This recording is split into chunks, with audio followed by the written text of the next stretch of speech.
The wind howled through the streets of Cheyenne on November 20th, 1903, carrying the bite of a Wyoming winter that Tom Horn knew all too well. Inside the Laramie County Jail, the man who had been a scout for the Army, a Pinkerton detective, and a feared range detective sat in silence. He was a man of the high country, tall, wiry, and possessed of eyes that seemed to look through people rather than at them. For years he had been the shadow in the brush, the silent enforcer for the wealthy cattle barons who paid him to eliminate rustlers. But today the shadow was stepping into the light of the gallows. The trial of the century. The crime that brought Horn to the brink was the killing of Willie Nickel, a 14-year-old boy. Willie had been shot from a distance 300 yards out, while wearing his father's coat and hat. The prosecution argued that Horn, lying in wait for the father, had made a cold-blooded mistake. The evidence was thin, mostly a drunken confession Horn supposedly gave to a deputy marshal named Joe LaForce. Horn claimed he was just tall-talking, bragging about his prowess as a marksman to a man he thought was a peer.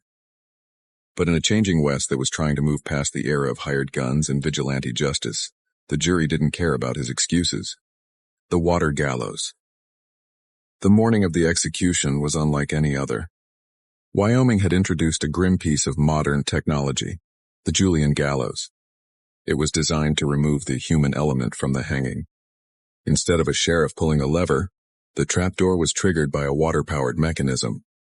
A valve was opened and water began to flow into a counterbalancing bucket. When the bucket reached a certain weight, the trap would spring. It was an agonizing mechanical countdown that left the prisoner standing over the void, waiting for a machine to decide his final second. The final walk. As Horn was led to the platform, he remained eerily calm. He greeted his friends in the room with a nod. He even helped the guards adjust the straps around his arms and legs, showing the same meticulous attention to detail he once used to track men through the mountains. Two of his old friends, the Irwin brothers, stood by the gallows and sang a song Horn had requested, Life's Railway to Heaven. Keep your hand upon the throttle and your eye upon the rail. The melody echoed through the cold stone room. Horn stood on the trapdoor, the black hood pulled over his head. The sheriff opened the water valve. The long silence.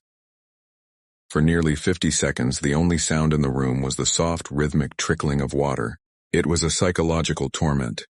A minute of absolute silence where everyone in the room held their breath, watching the bucket slowly fill. Then, the clack of metal on metal rang out. The floor vanished. The aftermath. Tom Horn's death marked the symbolic end of the Old West.